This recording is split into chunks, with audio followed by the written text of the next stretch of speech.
Hello, everyone, and welcome. I'm so pleased you're able to join us from all over the world today. First things first, happy International Polar Bear Day. I hope you're all set up with maybe some drinks and snacks as we start our wildlife adventure around the world. My name is Jay Hopkins. I'm the Director of Marketing for Explore, and I'll be your host for the next hour or so. So what can you expect from our wildlife adventure event today? I'm going to give you a short intro into what we're all about, and then some info on our wildlife policy. And then we'll welcome 3 of our program managers who'll transport you to some fantastic places and talk about their experiences, as well as giving some key practical info on what to expect. We'll finish with some time to answer questions and to tell you about an exciting offer and a prize draw. Before we get started, a few tips to make sure everything runs as smoothly as possible. Everyone except the speakers are on mute automatically, but we would love for you to make use of the chat and the Q&A features. On the chat, you'll see there are 2 separate buttons, one called chat, one called Q&A. On the chat, it would be great if you could tell us where you're viewing from, and if you'd like to tell us if you've been on an Explore adventure before or your favourite animal encounter, we would love to see that. If you have questions for the team, please use the Q&A function. So just hit that Q&A button and put some questions in there. We've got experts on hand who'll be answering the questions as we go, and we'll keep some of the questions to answer at the Q&A live at the end.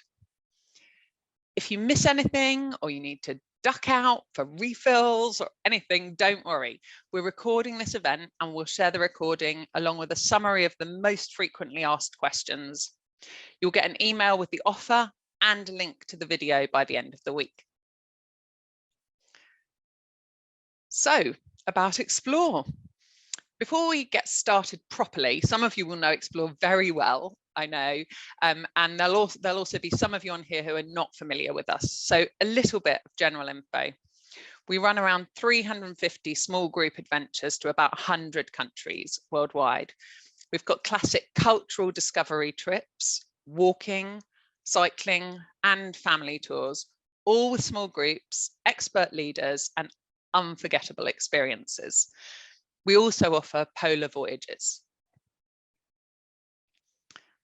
So why Explore? Why would you choose us for your next adventure? Well, we've recently received a Platinum Trusted Service Award from FIFO because of our customer reviews, which are consistently over 4.5 out of 5. And we've just become a B Corp certified business. Both of these are things we're super proud of. And some other things. On our trips, you get to see a mix of famous sites and hidden gems that would be tricky to find alone. As travellers, and we are travellers, we are travellers who run a travel company for travellers. We all want to experience a country, not just observe it. We take you closer to the culture, the people, often in spontaneous moments that would be difficult to, well, probably will never be replicated again. Our expert tour leaders use their insider knowledge and local connections to make the most of unexpected opportunities. And you might be invited to watch the sunrise from a lighthouse or to join family Diwali celebrations. They'll be on hand all the time to make sure your trip goes smoothly and take care of all the logistics. Our average group size is 11. So big enough to meet like-minded people, but small enough to get to the heart of a destination. Sustainability is at the heart of what we do, and we only work with partners who have the same values as we do. So let's meet the team. I'm delighted that we'll be joined by some of our fabulous product folk. We've got Carmel, Chris, and Anthony today. They're presenting the trips that they run and will also be answering questions as we go. But before that, on our wildlife tours, we want to make sure people see as much wildlife as possible, but we're really aware that we don't want our tours to negatively impact either the communities or the animals. Our sustainability manager, Hannah, is going to let you know a little bit more about our wildlife policy. Thanks, Jay, and hi everyone. My name's Hannah. I'm Explore's Sustainability Specialist, and I really wanted to join today's event to give you a very quick insight into what Explore does to protect the wildlife that you love to view on your adventures. So wildlife, nature, landscapes are a huge part of Explore trips, and especially the ones you're going to hear about today. We really love designing itineraries that not only connect you with the local community, but also showcase our amazing natural world, whether that's spotting sloths in the rainforests to seeing majestic lions like this one. I mean, look at him. That is a stance that says I'm gorgeous and I know it, isn't it? So when we're including any kind of wildlife experience here, the team are so careful to remember that we're exploring these animals' habitats. It's their home, and we need to give them the same respect as we would give to the humans we meet when we travel. It needs us to ensure that we're their voice for wildlife when we're deciding what experiences to include in an itinerary, because we want to support those that put the welfare of wildlife above all else. It can be quite a challenge. We visit a lot of destinations and attitudes to animals vary around the world. So to manage that, we have a set of standards that we expect as a minimum. They're set out in our animal protection policy. And this has been created with independent wildlife experts. We've taken that advice from them, and it offers straightforward guidance that our product team here and also our tour leaders out on the road can use to ensure the experiences we're including are as positive for the wildlife as they are for us. And if I could sum up our ethos in a sentence, it would be this: we want wildlife to be wild and nature to be natural. And for us, this is just simply the best way to experience wildlife. Wildlife is happiest when it's allowed to behave naturally, and we're more likely to have memorable sightings when we're respectful of this natural behaviour. So it's win-win really for everyone involved. So rest assured, we take this really seriously. We believe it's Explore's responsibility to do the right thing for the wildlife we want you to experience on your travels. And all you guys have to do is pick which wildlife adventure you want to go on, and we take care of the rest. So enjoy. Back to you, Jay.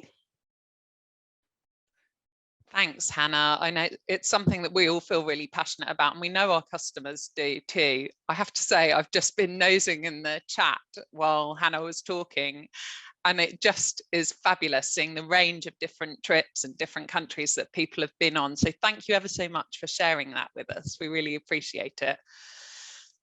So before we go any further, here are the trips that we're going to cover today. We're going to look closer at wildlife tours in India, Botswana and Costa Rica, covering animal encounters, but also talking about what you can expect to see on a safari if you decide to join one of our tours, and general information about the trips.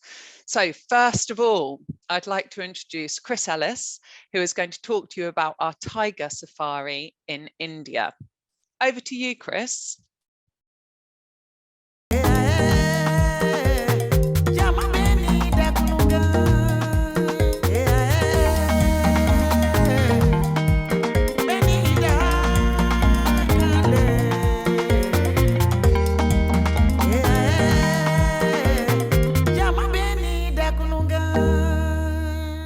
Hi everyone, so my name's Chris. I am a product manager for Asia at Explore, and I specialise in India. Or more should say I'm super passionate about India, and today I am thrilled to be able to talk to you about our Indian wildlife safari.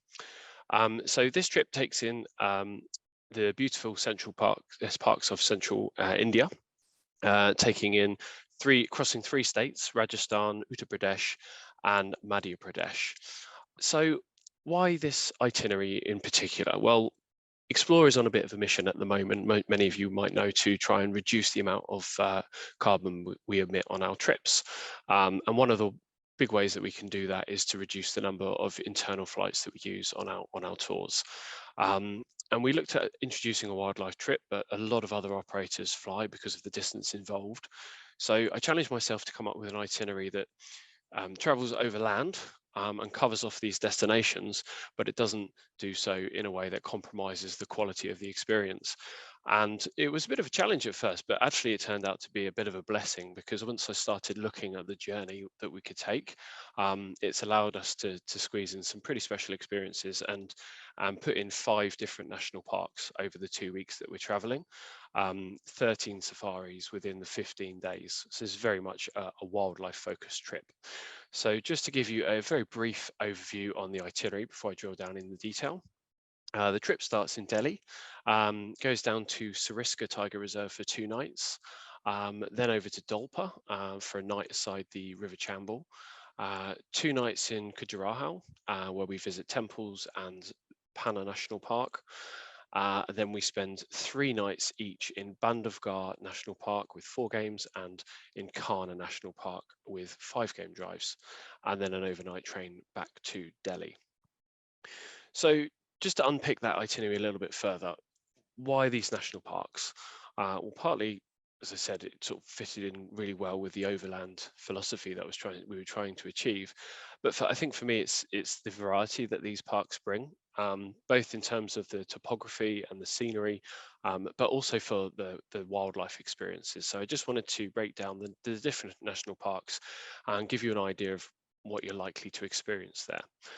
So Sariska is the first one that we visit, and it's an interesting one, because it's a bit of a story of conservation success, as a lot of India's tiger conservation has been over the past 10 years. But this one in particular, back in the early 2000s, it was thought that Sariska had almost lost its population of tigers. And then a huge repopulation effort was mounted, with tiger numbers growing steadily over the years.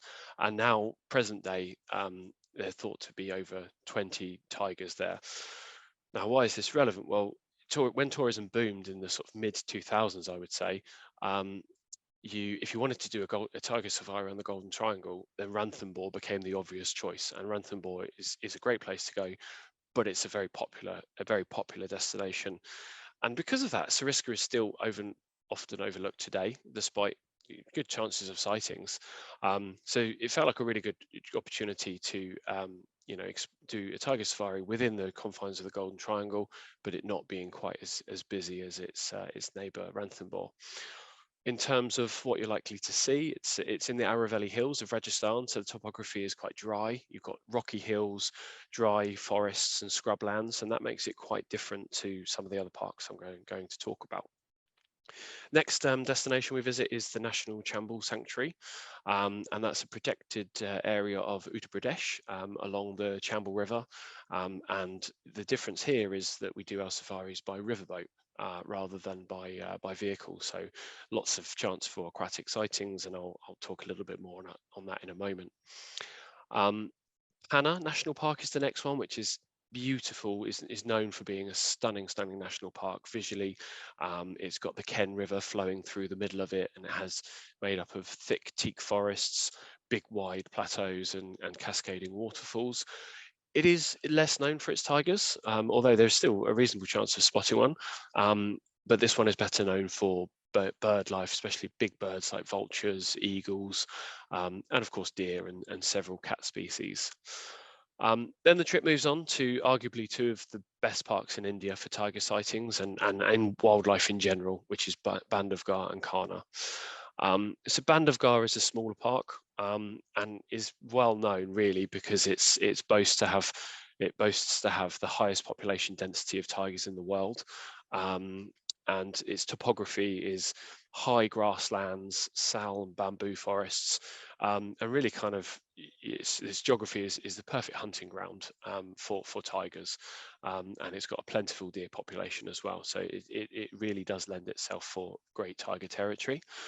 And then finally we visit Kana, which is my personal favourite. It's just a beautiful place. It covers a much bigger area, and actually as such has more tigers within its borders. It's made up of thick teak forests, wide grassy meadows, and something you'll often see is that it's reportedly where Rudyard Kipling got his inspiration to pen Jungle Book, and it really is not difficult to see why when you visit it. So hopefully you can kind of see there that along this journey, you'll have real varied experiences from these different kind of wildlife parks. And the itinerary itself kind of builds a bit like a crescendo, where towards the end, where we focus most of our attention, because that's the sort of the heavy hitters in the wildlife parks, if you like. Of course, there are some cultural experiences weaved in. I mean, it wouldn't be India otherwise, for sure. So we do visit Khajuraho. It's known for its amazing Jain temples. So we spend a bit of time there, touring the town and seeing some of the temples. And of course, we spend a bit of time in seeing both sides of Delhi's, doing a rickshaw through Old Delhi and taking in the big boulevards of New Delhi as well. So wildlife, what are we likely to see? And probably the question that you're all asking, I should imagine, is how likely am I to see a tiger? Well, that's the million-dollar question, and of course we can't guarantee it. But what I can say is it is incredibly likely that you'll have multiple sightings on this trip, and in fact you'd have to be really unlucky not to see one. But of course it's not just about tigers. Hopefully you'll have lots of sightings, but as well you've got pretty reasonable chances of spotting leopards, wild elephant, snakes are very common, king cobra and rock python, to give you a few examples, hyena, Bengal fox, jackal, sloth bear. You'll also have multiple sightings, and these are much more common, of different types of deer, so chital, sambar, barking deer, Indian bison, antelope. Over in Chambal, you'll hopefully be able to see some crocodile, river dolphin and otters, and even there might be some chance of seeing some soft-shell turtles in Chambal. And the other big pull of this area is bird life, which is really prolific actually in many of the parks. But again, just to give you a few names of the things that you're likely to see: Indian roller, kingfisher, hornbill, egret, sarus crane, vulture, eagle, parakeet. The list goes on. It's really good for bird life. And then just linking that into when is the best time to go, because I think some people will want to pick the best time to go for the temperature, but also for wildlife sightings. And actually it's a bit of a contested debate, to be honest. In the cooler months, the tigers are more active, and they kind of move around more. Whereas in the hotter months, the tigers are often found lazing around by waterholes. So, sometimes you might see tigers crossing your path when you're in the vehicle in the cooler months, but in the hotter months the guides often will know where they are, so it kind of depends really. I would say personally judge it more and when you prefer to travel. November through to February you'll have more comfortable daytime temperatures, but it will be quite chilly in the morning. November will be really beautiful green lush lands because it's just after the monsoon season. And then in March and April it starts to get hotter, so more comfortable in the mornings and in the late evenings, but it is hotter in the middle of the day, and the grasslands are likely to be a bit lower and a bit drier. So next I just wanted to talk you through what a typical day on a safari would look like. So early morning rise, I think that goes without saying really. The parks typically open around about 5:30, 6 in the morning, and the best chances of seeing wildlife, of course, is usually in the morning. So generally the lodges will lay out coffee and snacks and biscuits and things like that in the lobby, and then you board the four-wheel drive vehicles straight from the lobby, sorry, and you will go straight into the park on those vehicles. Morning safaris usually last around about 3 hours. And then you'll be back to the lodge sometime around about 10 or so in the morning. You'll have a nice long break in the middle of the day for lunch, lazing around the pool, reading a book, and of course you're with an explore leader with you throughout this whole time, so they will often arrange village walks and seeing the surrounding areas during that time as well. Afternoon game drives tend to kick off around about 2:30 p.m. And they will go on to probably just before sunset. And then evening meals are generally taken at the lodge. A lot of meals are included within this trip, and occasionally they'll lay on some evening entertainment as well, like local musicians and such like. Something else I just wanted to mention as well, because it's obviously an important part of safari, is the vehicle. So the vehicle that you will be on for all of the game drives will be very much like this in the picture. So we don't use canters or big vehicles at all. We use these small 4x4 Jeeps, and all jeeps will be exclusive to Explore, so you won't be sharing that jeep with anybody outside of the group. The jeeps, as you can see, they house they fit 4 people in along the back seats, and then you've got the naturalist and the driver in the front. So every jeep has a expert guide. And as you can see, there's plenty of room on the seats. You know, nobody's going to get caught in the middle. Everybody's got a window seat, and it's perfectly optimized for viewing. Just one thing I would say, that it can be quite chilly in the mornings, especially when you're driving to the national park. So definitely wrap up in those early mornings. But otherwise, they're really great for wildlife viewing. And finally, I just wanted to touch on some of the accommodation that we are using on this trip. So put a bit of thought into the types of accommodation that we use on this trip. And these are all hand-picked lodges or hotels in or near the national park, nearby the national park. All of the lodges that we use for the safaris have pools to relax around, and these pictures kind of give you a bit of an example of what they look like. And of course, it wouldn't be an Explore trip if we didn't have at least one character property. So in Dolpa, we stay in the Raj Nawaz Palace, which you can see in the big picture on your left. And that's a near 200-year-old former royal palace turned into a heritage hotel. Beautiful, beautiful place.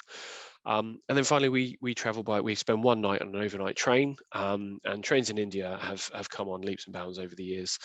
We always book second class AC sleeper, so you'll get air conditioned cabins and carriages, and then you'll have kind of a one up, one down configuration with a privacy curtain, and then it's one night on the overnight train. So that is the India Tiger Safari in a nutshell. It's a 15-day trip packed full of wildlife experiences. If you have any specific questions, let me know in the chat or in the Q&A. Otherwise, I'm happy to hand you over to my colleague Anthony, who's going to take you through some of the amazing experiences on offer in Botswana.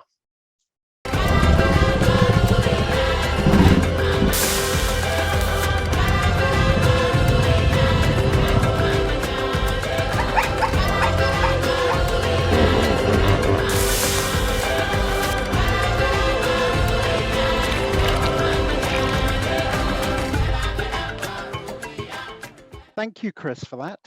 And thank you for that great introduction to our India wildlife trip. I have to say, I did that trip 20 years ago. I was just working it out, and it was truly, truly magical. In fact, we saw 9 tiger in Bandhavgarh, including the most fantastic sighting of a mum with 2 cubs. It's really stayed with me for a long time. Fantastic destination. It's so good to see that trip back in our portfolio. Anyway, look, I'm not here to talk about India. I'm here to talk about Botswana. So we're going to transfer you across the ocean to our most popular trip in Africa, and that is our wonderful Botswana wildlife safari. And I have to say, Botswana is a country which is really, really close to my own heart. My family from East Africa, and I absolutely love Botswana. It is one of my favorite places.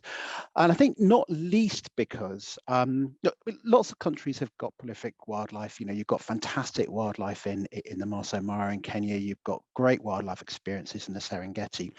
But I think for me, what makes Botswana so special is the fact that there's the sparsity of tourists there.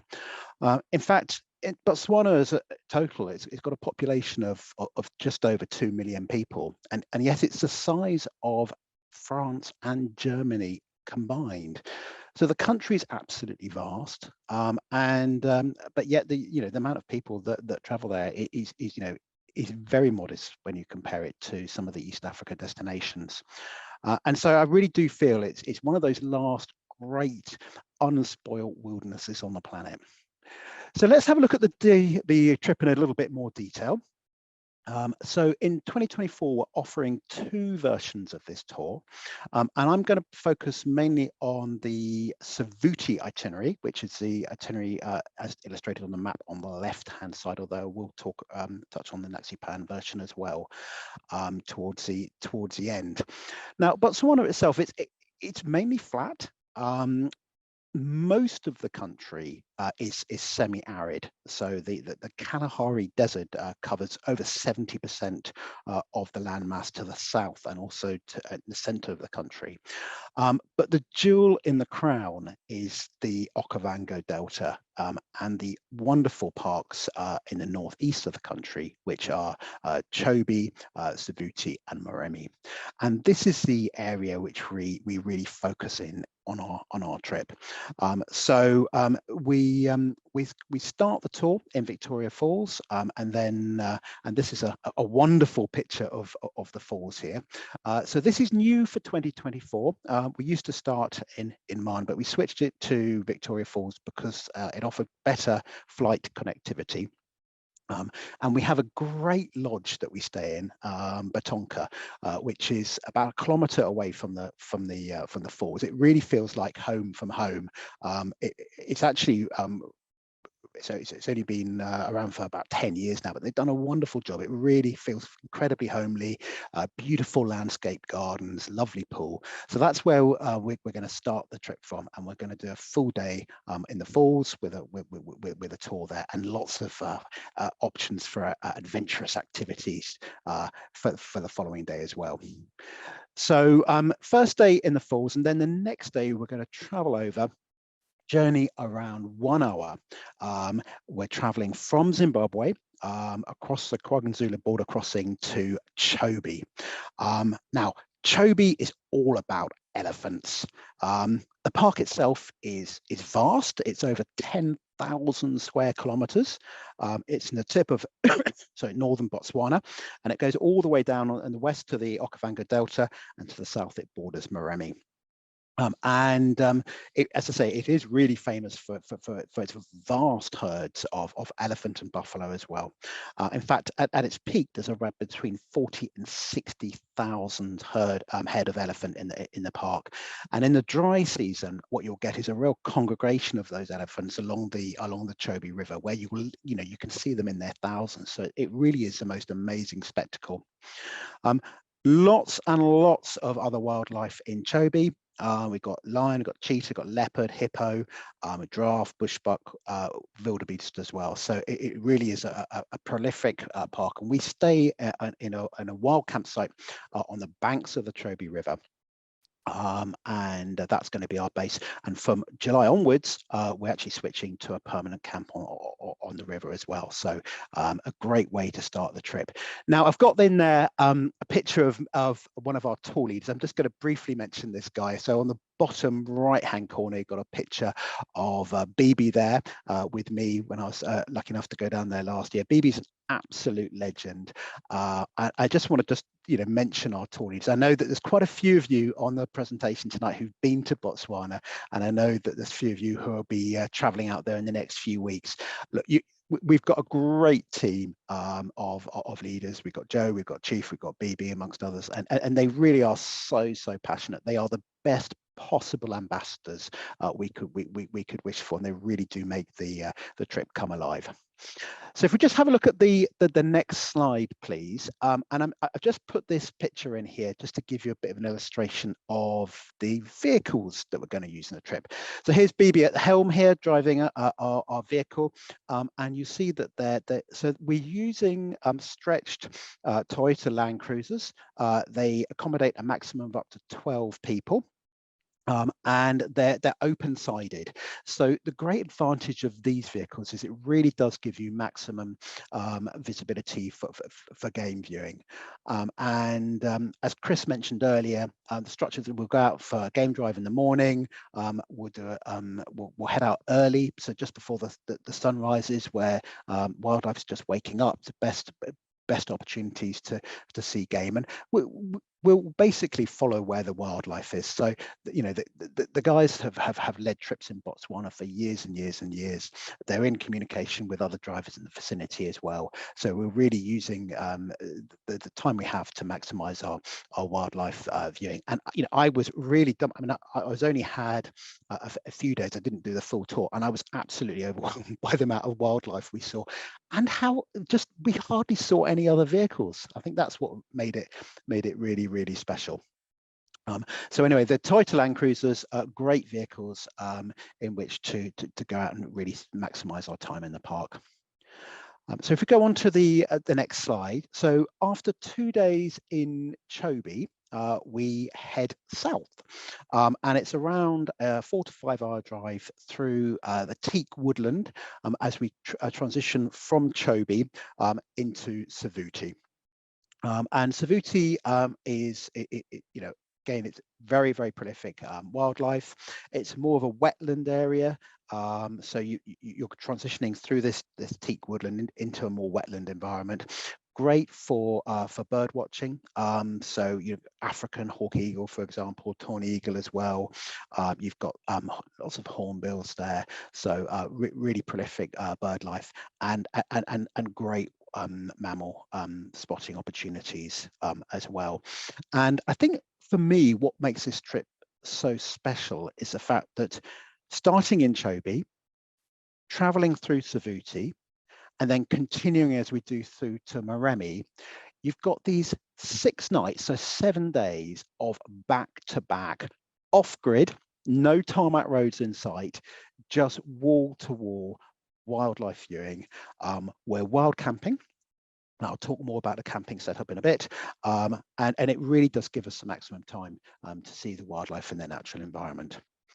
So if we go on to the onto the next slide, so we've got this journey through Maremi, and then the next stage of the trip is going into the Okavango Delta itself. So we've got a lovely picture of a kingfisher there on the left, and on the top right-hand corner, we've got our great crew on the houseboat. So we have exclusive use of our houseboat, and what we do there, we've got 2 nights on the houseboat, and we'll take a launch up the Okavango River in search of hippo, crocodiles, and also the bird life as well. The pace of this trip it's a bit more relaxed after the previous 7 days. So you've got a picture there of our houseboat on the left-hand side, and that is our exclusive use. So it's very comfortable. Bedroom, twin rooms, ensuite on the ground floor, then a big open plan lounge on the top floor, and that's going to be, as I say, our exclusive use. And the houseboat does move, so it travels up and down the stretch of the Okavango River, and then we take a launch boat to further explore the river during the day. That's definitely for me one of the highlights of the trip. And then from the Okavango Delta, we then transit through a town of Shakawi. We head through the Caprivi Strip, dropping back into Botswana briefly before heading back into Zimbabwe, where the tour ends at Victoria Falls. So just going to talk about some of the other aspects of the trip now. And the first thing to mention is the wild camping. Now, for some people, it may get slightly put off by this, but I have to say, it's not camping as I do it, or I did it as a kid. This is really very comfortable. So we have a camp crew that put all the tents up, they take all the tents down and move them the next day. Look, I mean, I'm just on the 6 foot tall. Plenty of space, could easily stand up inside the tent. They've got the nets are there to make sure that no mosquitoes can get in. Elevated beds off the floor, really comfortable duvets, pillows, and off the back of the tent, you've got this ensuite bathroom setup, which is a bush shower, which is hot water, which they put into a container, and then you open up the shower, you can take a shower out in amongst nature, obviously all screened off and everything. There's a loo there as well. It really is, it's extremely comfortable. And I think one of the highlights for me is in the evening where we come back from our evening safari, there's a big roaring campfire going. The crew do the most amazing job preparing delicious food, and just being able to share that experience in a wild setting with no one else around, and then go around and sit around the campfire at the end. It's just absolutely magical. Honestly, I wish I could just transport myself back there now. It really was great. So a great, great camping experience, and it really is very comfortable as well. So if you can go on to the next slide. So 6 nights of wild camping, but in amongst that, we've actually got some really beautiful properties that we're staying at. So on the left-hand side, what we're looking at here is Batonka, which is our guest lodge in Victoria Falls. It's got a really nice swimming pool there, beautiful gardens, great food there. And then on the right hand side, now this is a property that we've just included for 2024. I'm very excited about this. This is called Tamataleli. It's just outside of Marne. So the journey from Moremi to Shikari, which is where our houseboat is, that's quite a long drive. It's about 9 hours. So what we've done is we've split the journey. We've got a 4-hour drive to the outskirts of Marne, where we stay in this private game reserve. It's got around 35 draft there. But the actual accommodation it's a deluxe safari tent. So this would normally, if you were to book it, by yourself, it's in the region of $400 to $500 a night. But we've managed to get it included in our program. And these are permanent safari tents. They really are very, very comfortable. That bath that you see there is just really opulent, and a great addition to the trip. So in amongst the wild camping, we've got some really nice accommodation along the way as well. So that is a trip in a nutshell. It's 14 days in total. It's pretty full on, but we really do maximize our time. Great wildlife spotting along the way, some really passionate leaders. And yeah, that's Botswana in a nutshell. So if you've got any questions, please do add them to the chat. I'll be delighted to answer those. And without further ado, I'm going to hand you over to Carmel, who's going to talk to you about Costa Rica.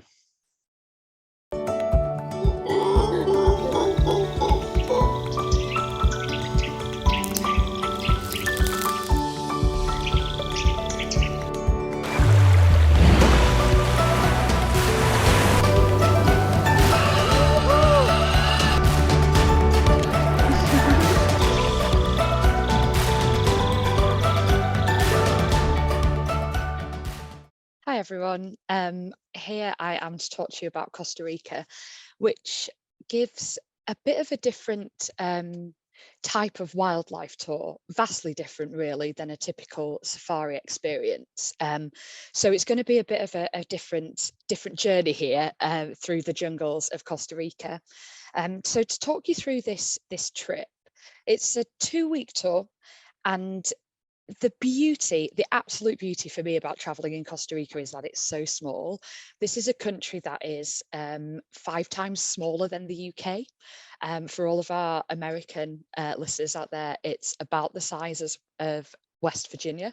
So it's a really, really small country. And that means that you can travel between an enormous diversity of geographical zones, climatic zones, and see a wide range of variety of wildlife in a really, really short space. So the country has 27 national parks, and just to reiterate that it's 5 times smaller than the UK, and it has 27 national parks, 13 forest reserves, and countless wildlife refuges within it. So we go from the central zones, the central highlands around San Jose, down to the cloud forest. Now, cloud forest is typically found above around 1,000 meters of altitude. It can get quite chilly down there, a lot chillier than people think, because they think it's going to be a hot, humid jungle. But in the cloud forest, you are higher up, and in the mornings, especially when you're going to be going out bird watching, it can get a bit cold. So you'll see in the cloud forest, it's a very different topology. The nature there is different. The forest is different. Go through beautiful rivers out to the coast. You'll see the Caribbean Sea, to a place called Tortuguero, which is only accessible by boat. It's a series of wetlands and waterways, only boat accessible. Then back onto, let's say, the mainland, through the rainforests, to the conical volcano of Arenal, which is very iconic within the country, and down to the Pacific Ocean. So you're seeing 2 different coasts, Caribbean and Pacific, which both have very diverse wildlife, and the landscapes are very different. Sort of higher altitude, it's not high altitude, but around 1,000 meters, in the cloud forest and in the rainforest as well. So you can see at a glance that you're going to be covering an enormous portion of the country within really a short space of time, within just the 2 weeks. And within that, in Costa Rica as well, you're adding adventure and culture to the wildlife experience, and that's, I think, what really differentiates the jungles from the savannas of Africa, because the adventure is also so famous within the country as well. So one of the questions I really get asked a lot about travel, and I think a few of you have already asked me this evening, is what is the best time to go to Costa Rica? That's a really challenging question to answer. So I'm going to try and answer it in the least confusing way possible. So the hot, dry season, typically from December, late November, December to April. The green season, which is a lovely marketing way of saying the rainy season, is from May to early September, really, and then sort of September and October are shoulder seasons. So you've got your hot, dry, you've got your green season. The Pacific Coast has a different rainy season. Pacific Coast rainy season is September and October, and then you've got to factor in the peak season for tourists as well, which is typically Costa Rica gets really busy around December and January. It's very popular country, and those 2 months in particular can be quite busy in the national parks. Now, as I said, there's 27 national parks in the country. 60% of the country is forested, and only a small amount of land mass of these national parks is able to be visited by tourists. So that just means that in these busy months, you are getting a sort of, let's say, larger percentage of people going. My recommendation is travel in the rainy season. It's much quieter and the forest is lusher. It's so much lusher. And the rainy season is really just heavy downpours, sort of tropical style in the afternoon. But the mornings are brilliant, and the bird life is out in the forest. It's greener, it's more vibrant, it's more alive. Getting towards those dates, April and May is also super quiet. It's really nice time to travel. It's at the back end of the dry season, so you still haven't got the bursting into life of the forest at that time. And then September and October is getting out of that wet season and still quiet. So I'd really recommend those times actually, and avoid those peak months.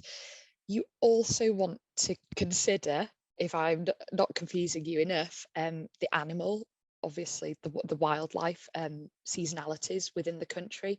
So turtle nesting is one of the main let's say seasonal kind of events within Costa Rica that you might want to, as a wildlife fan, pay attention to. And in July, that really happens in Tortuguero. So the name Tortuguero derives from the word tortuga, turtle. So obviously turtles are going to be the thing that you want to see there. And July to August is peak nesting period, where green sea turtles come off the beaches to lay their eggs. And then in late August, September, and even October, that's when the baby turtles start happening. And whale watching as well. In Manuel Antonio, you get humpback whales from mid-July to mid-October, but also December to April as well. So some of the humpback whale season in Manuel Antonio on the Pacific coast ties in with the turtle watching season on the Caribbean coast, which is kind of ideal. So really, I think the main takeaway for me is that Costa Rica's absolutely a year-round destination, and we operate dates all year round, from January all the way through to December. So it's really up to you as to when the most convenient time is for you to travel. So what wildlife are you going to see there? I hesitate to ever say that any wildlife is guaranteed. Wildlife is erratic, as we all know, but there are some things in Costa Rica that I would say, you are pretty much, you're going to go to this country and you're going to see see some of this stuff in one of the national parks. And part of the excitement is in the search. A really, really good tour guide will make it exciting to find those 10 bird species that we might be able to see today. So sloth are a big one, obviously. Mammal Antonio is a really key place to see sloth and tortuguero. It's quite unlikely that you will see them in the position of this picture, which is, you know, face out. Often, most of the time, they're curled in a ball in a tree, but it's still super exciting to see them there. Capuchin monkeys as well are quite prevalent in Costa Rica, and the guides are fantastic at knowing where they are, particularly in Mammal Antonio.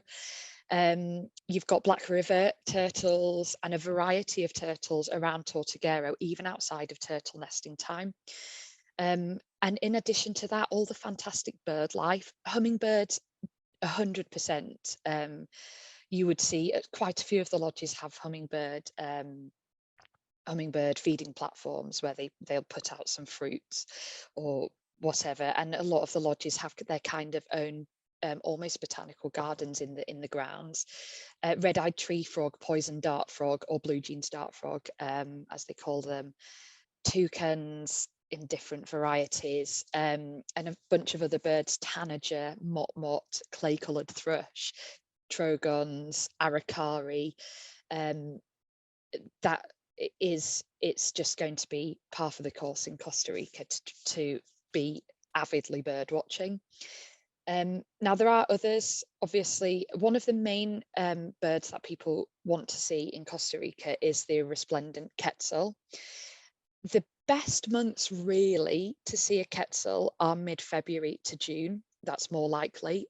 They are still quite shy and hide in the canopy. The forest is so vast in Costa Rica, obviously, that you're touching a small part of it as a tourist. It's not like the open savanna where you could see something off in the horizon.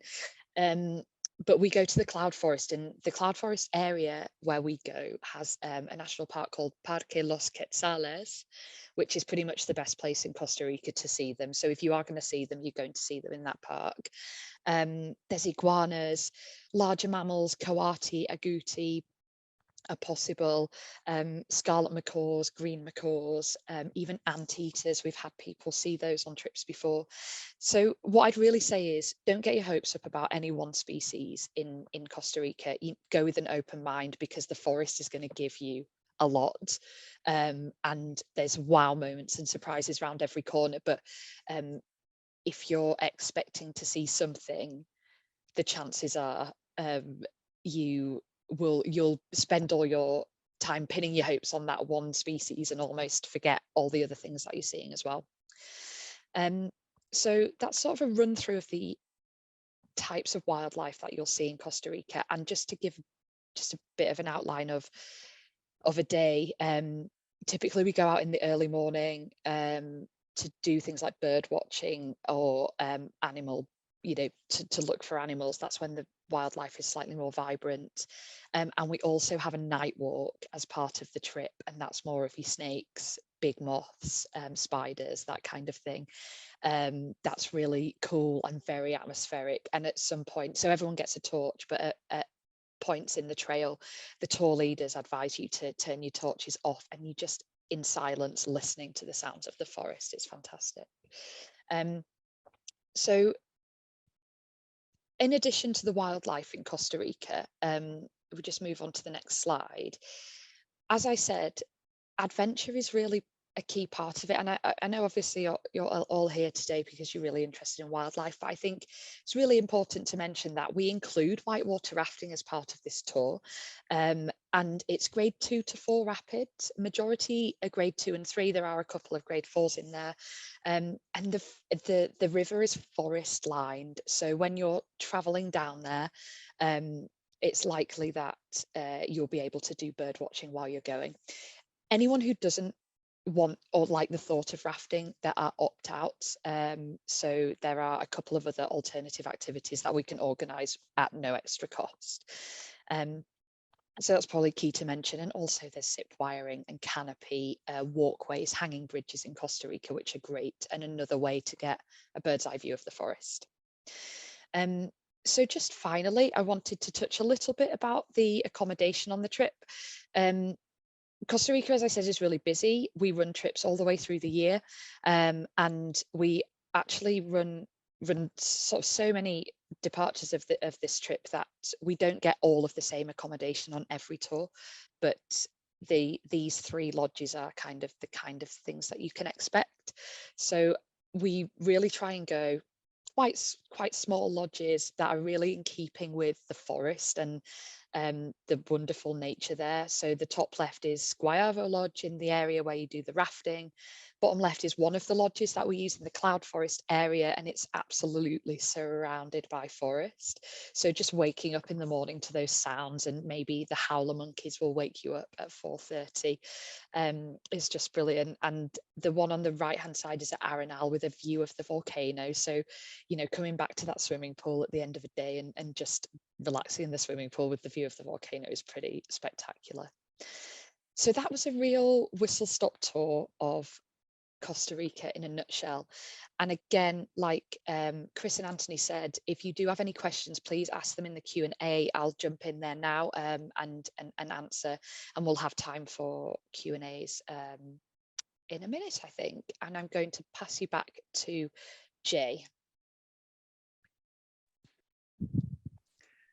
Thank you so much, Carmel. Thank you, Chris. Thank you, Anthony. My goodness, doesn't it make you want to go traveling? I just think it's wonderful. I've been reading in the chat people talking about their favorite adventures and what's on their wish list. Also, hello, Mum. I saw you in the chat. My sister, I know, has done the Botswana trip and seen tigers in India with us. So I'm pretty sure she'll be contacting me after this saying she wants to go to Costa Rica. Yvonne, I saw that you want to cover off the 3rd of these trips as well. So I hope you're all really inspired by what you've seen. Certainly I am. If you can't wait to start planning your trip, we always love to talk to you. So give us a call. We've got experts on the end of the phone who are really happy to chat, or go to your preferred travel agent anytime. So we've had a few examples of our wildlife adventures, but there are lots more to share and to dream about. You can really rabbit hole on our website and have a look at all the different adventures and all the different animals you would see on them. Here are some of our favorites in front of you now that we just couldn't fit into this as well, but they're some really super trips that you can see there. And we've got a little video to show you some more of our wildlife tours before we move on.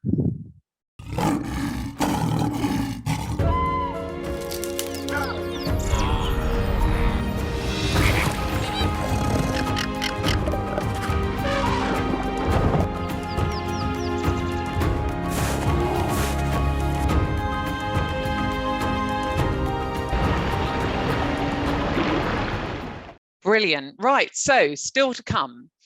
We have had loads of questions in the Q&A. Thank you for putting them in there rather than the chat. That makes life easier for the gang. They've been looking at all of them. A lot of them have been answered, but there are still more coming in. We will keep trying to answer as many as we can, and we'll stay on this for a few minutes after we finish the whole thing as well. And then after that, we're going to have a little talk about an offer and then a prize draw. But right now, let's welcome back Chris, Anthony and Carmel to answer some of your questions.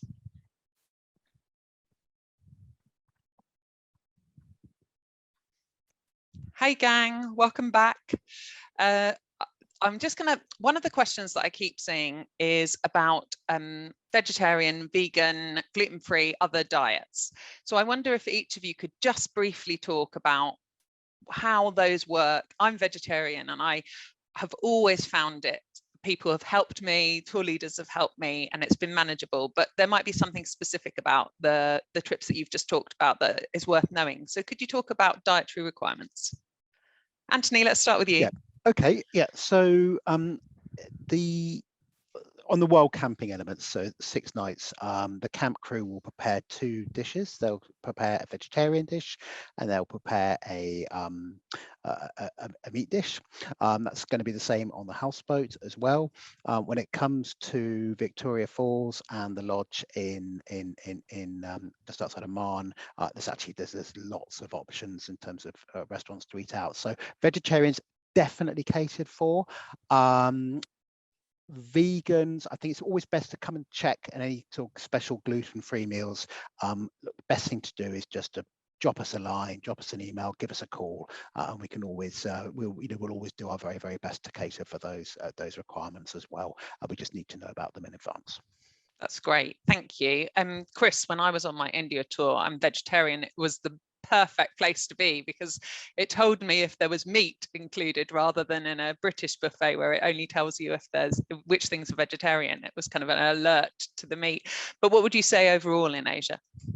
Yeah, I would say that India is actually one of the perfect places for vegetarians in particular. About 80% of the country are vegetarian, so much so that they actually list the restaurants non-veg rather than vegetarian.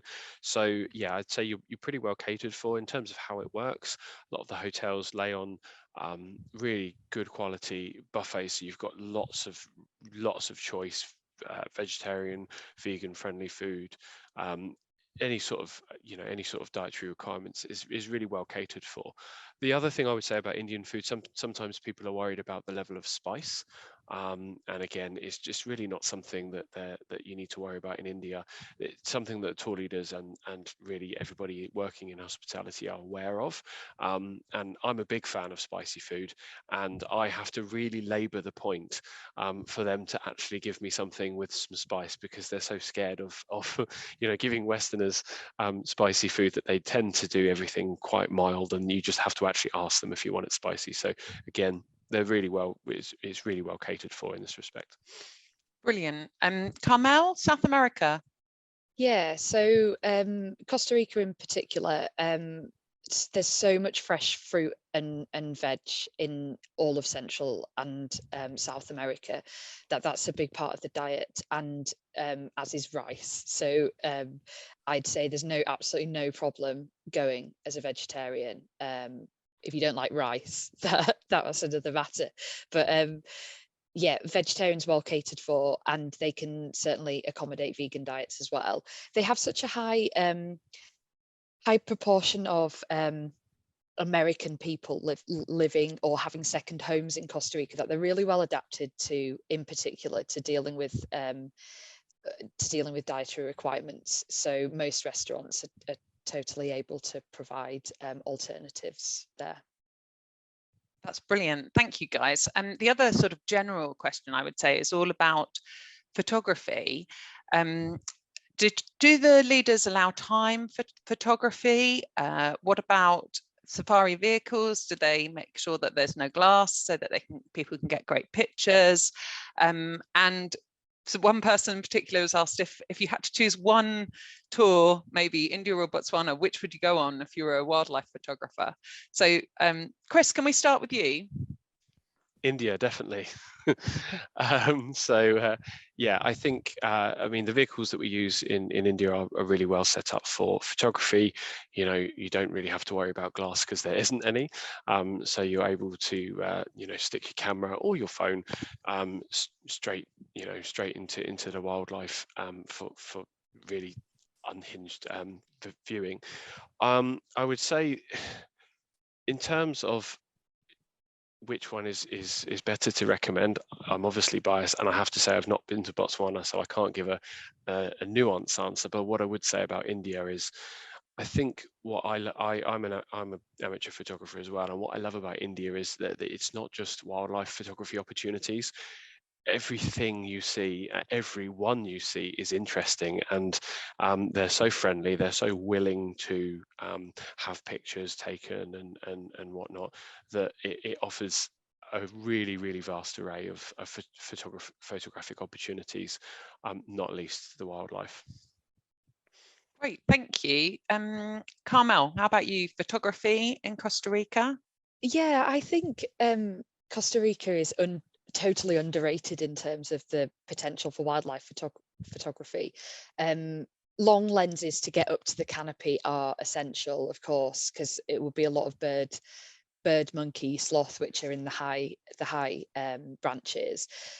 What, even for non-photographers though, what the tour leaders and the guides do is they get the scopes, and they get you to put even your phone, if you've just got a phone, to take a picture through the scope, and then you end up with this like perfect shot of a toucan or a monkey just sitting pretty for you. Obviously, you do have to move sometimes a little bit faster there, because the animals don't wait around so long. They're moving quickly, especially if they're winged animals, but it's really underrated. You can get some fantastic wildlife shots in Costa Rica as well.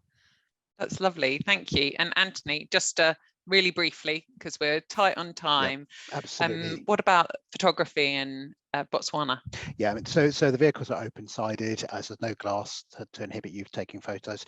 And look, the driver guides are really in tune to. I mean, they know that everybody is there to see the wildlife and to take photos of the wildlife. So when there's a great sighting, they won't rush.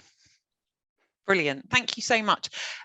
We've had quite a lot of questions about the best time to go to different places, and I think really the best thing to do for that is to contact us, give us a call, talk about what your restrictions are and what you fancy, and we've got a whole team full of people who would like to talk to you about all the different times, and they'll be able to help with that. And last of all, Carmel, can you do zip lining and rafting on the same trip? Yes, you can. We've built in time for the rafting included, so a day is dedicated to it. But there's a few different places in Costa Rica you can go zip wiring, and there's definitely time in the itinerary. We leave that optional because that really isn't everyone's cup of tea. But if you do want to do it, it's really highly recommended. That's brilliant. Thank you so much, guys. Feel free to get back onto that Q&A online, because I can still see there's still questions coming in. But thank you so much, all three of you, for your time this evening. Cheers. So we are almost there. We're still answering questions, and we're just a call away if you need us at any point. And now a prize draw. One lucky winner is going to win a pair of binoculars, perfect for your next wildlife adventure. We've selected someone at random, and they've been stuck up on a piece of glass near me. And well done you, it's Natalie Shuttleworth.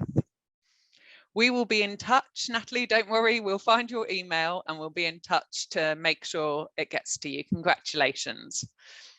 So thank you all for joining us. I hope everyone's had a really interesting evening. We will stay online for the next 5 or 10 minutes at least with answering your questions, and then there will be an email out in the next couple of days which will include a recording, a short feedback survey, and also some of the most asked questions and answers. So we'll include that in the email as well.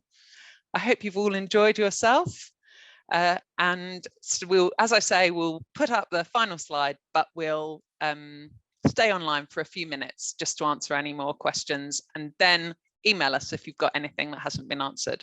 Thank you so much. Bye-bye.